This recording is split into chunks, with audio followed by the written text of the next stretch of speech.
Bonjour, bon réveil, bon petit déjeuner, bonne matinée, bon déjeuner, bonne entrée, bon plat, bon fromage, bon dessert, bon appétit, bonne digestion, bonne sieste, bon après-midi, bon goûter, bonne soirée, bon souper, bon dîner, bonne nuit et bon poulpe YouTube. Ici Swifty pour vous accueillir. Au programme du jour, un nouvel épisode de Bonne nuit les poulpis, le poulpecast d'une histoire, un conte, une légende pour vous détendre. Installez-vous confortablement dans votre chaise, votre fauteuil, votre canapé ou votre lit et laissez-vous transporter par ce récit. Le barattage de l'océan cosmique. Depuis le commencement, l'ombre et la lumière cohabitent dans un équilibre instable mais toujours maintenu. Les Devas, les dieux et les Asuras, les démons titans, sont en lutte pour la domination du monde. Leur combat incessant dynamise la création qui sinon stagnerait et s'effondrerait. Les Asuras ne se contentent pas de régner sur les enfers, ils tentent inlassablement de conquérir la terre et d'escalader le mont Meru, l'axe du monde, pour envahir le ciel et asservir les dieux. Les Devas, avec leur tête Indra qui brandit la foudre, parviennent toujours à vaincre les démons et à les repousser jusque dans leur ténèbres royaume. Pardon. Les Devas, avec leur tête Indra qui brandit la foudre, parviennent toujours à vaincre les démons et à les repousser jusque dans leur ténébreux royaume. Ainsi va le monde depuis la nuit des temps. Il suffit pourtant d'un grain de sable pour enrayer la bonne marche de l'univers. Durvasa était un grand rishi, un yogi accompli, qui avait été conçu lors d'une colère que Shiva déchargea sur une mortelle. Cet ascète avait acquis de grands pouvoirs en pratiquant ses austérités, mais n'avait pu se libérer du caractère irascible dû à sa conception. Une apsara, une danseuse céleste, lui offrit un jour une guirlande de fleurs parfumées. Croisant Indra, le roi des dieux, perché sur son éléphant, le rishi lui offrit la couronne de fleurs pour l'honorer. Mais Indra, quelque peu éméché car il avait abusé du soma, la liqueur d'immortalité réservée aux Devas, ne prêta guère attention à l'offrande. Il la suspendit négligemment à la trompe de sa monture. Des abeilles vinrent buténer les fleurs, ce qui agaça l'animal divin qui jeta à terre la guirlande avant de la piétiner. Furieux de voir ce qu'était devenue son offrande, Durvasa fut pris d'une de ces épouvantables colères. Il foudroya du regard l'oiseau géant qui apportait chaque jour le soma divin et en occulta la source. Les dieux, privés du nectar céleste, se retrouvèrent vite affaiblis et terriblement vulnérables. Ils perdaient peu à peu leur immortalité et certains d'entre eux trouvèrent même la mort dans les combats contre les démons. Cette situation dramatique était inédite depuis la création de l'univers. Les Asuras s'enhardirent, se déchaînèrent et commencèrent à escalader le mont Meru pour envahir le ciel et détrôner les divinités. L'heure était grave. Les Devas appelèrent au secours Brahma, le dieu créateur, et implorèrent son aide. Celui-ci les invita à se tourner vers Vishnu, le second être suprême de la trinité hindoue, le préservateur du monde. Le dieu secourable déclara à l'assemblée divine que le seul remède était de barater la mer de lait, l'océan cosmique primordial, afin d'en extraire l'amrita, l'ambroisie céleste qui leur assurerait l'immortalité. Dans sa profonde vision et à l'étonnement général, il expliqua ensuite qu'il n'y avait pas d'autre solution que de s'allier aux démons pour accomplir ce travail titanesque. Leur concours ne serait possible que si on leur promettait de partager le nectar divin et donc l'immortalité. Vishnu demanda à Ananta, l'immense serpent cosmique qui lui sert de sofa entre deux manifestations, de soulever le mont Meru, la colonne vertébrale du monde, afin d'en faire le pilon de la baratte cosmique. Vishnu se changea lui-même en tortue pour pouvoir se glisser dessous, tout au fond de l'océan, afin de servir de socle à l'axe ainsi créé. Le grand serpent Vasuki, qui lui servait habituellement de collier, fut mis aussi à contribution. Enroulé autour de la montagne, il servit de corde pour faire tourner le baraton. Séduits par la promesse de l'immortalité, les Asuras acceptèrent le marché, mais, drapés dans leur fierté, ils refusèrent de tenir le serpent par l'arrière-train. Ils le prirent donc par la tête, tandis que les Devas se saisirent de sa queue. Dieu et démons tirèrent alternativement la courroie serpentine, de façon à mettre en branle le pylône géant. Activé par le frottement du serpent sur la colonne vertébrale de l'univers, le Kundalini cosmique se déploya dans le vortex. Sous la pression du barattage, le tourbillon des eaux de l'océan primordial rugissait et projetait une pluie d'étoiles, de nuages, de fleurs, d'arbres, de plantes et d'animaux. Tout ce qui était contenu dans l'océan se transmuta peu à peu en une quintessence liquide semblable à du lait. Le serpent Vasuki, à force d'être tiré à Hu et à Dia par les lumineux Devas et les sombres Asuras, finit par attraper la nausée et par vomir tout son venin. Voyant que ce jet venimeux menaçait d'empoisonner l'univers tout entier, Shiva, le troisième dieu suprême de la Trimurti, se dévoua. Il se précipita dans l'espace pour avaler le poison et sauver ainsi la création. Seules quelques gouttes lui échappèrent. Elles tombèrent sur une cohorte de démons qui se tenaient à la tête du cobra divin et furent terrassés. D'autres produisirent les serpents et les scorpions. Le dieu Yogi absorba et transmuta le poison, ce qui eut pour effet de colorer sa gorge en bleu.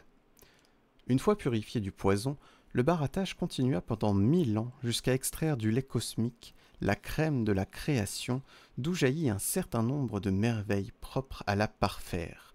Surabhi, la vache d'abondance, la mère nourricière cosmique qui satisfait tous les besoins, Kalpavriksha, l'arbre à souhait qui comble tous les désirs et dont la fragrance des fleurs parfume le monde, Chandra, la lune qui ornera le chignon de Shiva, Ushaishravas, le cheval blanc à 7 têtes, ancêtre de tous les chevaux, qui devint la monture de Surya le soleil et dont les 7 crinières forment l'arc-en-ciel, Varuni, la séduisante déesse du vin et des boissons spiritueuses, Kaotsuba, le joyau symbolisant la conscience universelle composée de celle de tous les êtres et qui ornera la poitrine de Vishnu, Shanka, la conque marine, qui fait retentir le son primordial, le mantra Om, qui chasse les démons, Hamsa, le cygne blanc, aussi rapide que la pensée et qui sert de monture à Brahma, 2 sublimes déesses, Sarasvati, la divinité de la connaissance et des arts, qui devint l'épouse de Brahma, Lakshmi, la parèdre de Vishnu, la déesse de la beauté et de la fortune, et enfin se présenta Dhanvantari, le dieu de la médecine, le créateur de l'Ayurveda, qui tient entre les mains une coupe scintillante remplie de la quintessence des substances cosmiques, le beurre concentré de l'océan de lait, l'amrita, l'ambroisie céleste qui confère la vigueur et l'immortalité. Aussitôt qu'ils virent scintiller le nectar divin, les Asuras se ruèrent sur la coupe et s'en emparèrent avant que les Devas ne puissent lever le petit doigt. L'assemblée des titans s'éloigna de quelques enjambées pour s'empresser de vider le précieux réceptacle. Vishnu décida d'intervenir avant qu'il ne soit trop tard.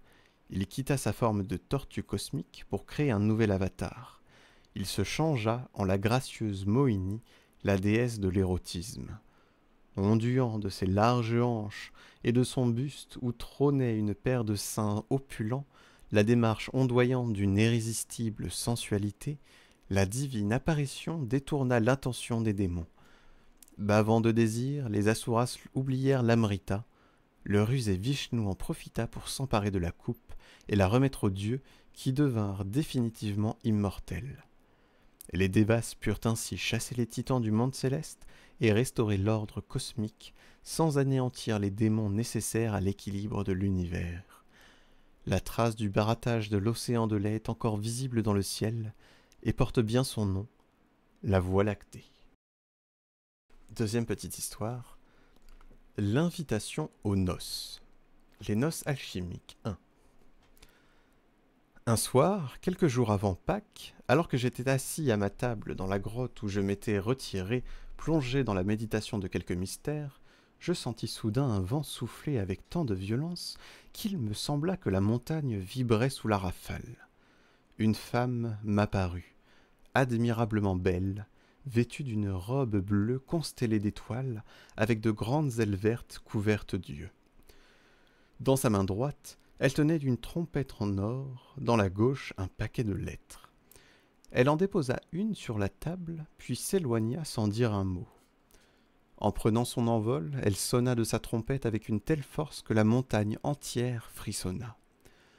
Tremblant de crainte, je pris l'enveloppe. En l'examinant avec soin, je découvris le sceau qui la fermait avec l'inscription « In hoc signo vinces ». Reprenant confiance à la vue du signe divin, je décachetai la lettre et lus ces vers. « Voici venu le temps des noces alchimiques du roi et de la reine. Ton nom est sur la liste des quelques adeptes conviés aux réjouissances. Si tu penses être mûr, va vers le palais royal orné de 3 portails. Prends bien garde à toi, si ton cœur n'est pas pur, renonce à ce voyage. » À la lecture de cette lettre, je faillis m'évanouir. Je pensais que j'étais trop vieux pour entreprendre un tel voyage et que je n'étais pas digne d'une telle invitation. Pourtant, toute ma vie, j'avais ardemment désiré participer à ces noces alchimiques. Ballotté entre la crainte et l'espérance, incapable de prendre une décision, je finis par m'endormir sur ma chaise. Je me retrouvai, couché, dans une tour, parmi une multitude d'autres hommes attachés à de lourdes chaînes, grouillant comme des insectes dans l'obscurité. Retentirent soudain trompettes et tambours, pendant que le toit du donjon se soulevait, projetant un rayon de lumière à l'intérieur. Portés par l'espoir, les prisonniers tentèrent de se lever, mais retombèrent les uns sur les autres. Des êtres apparurent en haut de la tour, et l'un d'eux leur ordonna de se taire.